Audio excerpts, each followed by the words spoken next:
Здравейте и добре дошли в моя пътеводител на изоставените български селища. В България има към 5000 села, 409 от тях са с по-малко от 10 жители, 69 са точно с един жител, а 157 са напълно обезлюдени, т.е. нямат нито един целогодишен жител. 59 от тези изоставени села са в Габровска област, за която се знае, че е по-малко развита от другите. Тези изоставени села включват Аврамово, албанци, аплаци, баблон, баджари и много други. Фактически, 1/10 от българските села имат твърде малко жители, за да функционират като села. Изоставените къщи са оставени да се рушат, няма мерки за запазването им, колкото и ценни да са от културна гледна точка, например. Както виждате от тези две графики, след освобождението има почти 5 пъти повече хора в селата, отколкото в градовете в България. Само че малко по малко, от 50-те години на 20 век насам, има все повече хора в градовете и все по-малко в селата. Така че в днешно време има 4 милиона и 800 хиляди българи в градовете и само 1 и 700 хиляди в селата. Причината за изоставянето на селата е, разбира се, отчасти изселването от селските райони, което се наблюдава в цяла Европа, в търсене на по-добри условия на живот, на работа, на бъдещето на децата на човека, който се изселва и така нататък.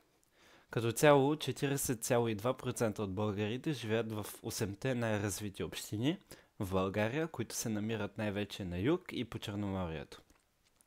Според анкетата "Бих живял на село", извършена от Института по икономика през 2014 година, 75% от българите смятат, че селото е само място за почивка и само 20% от тях биха се нанесли завинаги там. Също така, българите в селата имат по-ниска политическа сила от тези в градовете, тъй като могат да гласуват за кмет, например, само от момента, в който имат 350 жители в тяхното село.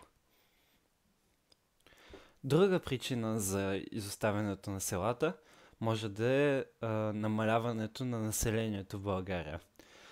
От 89-та година насам повече от 1 милион мигранти са напуснали държавата.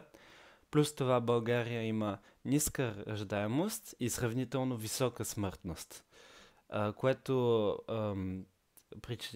е причината за това, че България е държавата с най-бързо намаляващата популация в света, само след държавите, които са във война. Правителството не е взело никакви мерки официално, въпреки че знае за проблема. Единствено една малка частна фирма, наречена Фабрика за идеи, има проект, наречен Резиденция Баба, в който се опитват да свържат млади хора от градовете с хора от селата, за да се опитат да разберат защо новото поколение не иска да живее в селата и за да се опитат да ги убедят.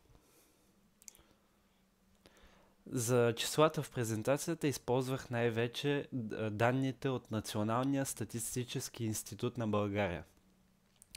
Благодаря ви, че слушахте.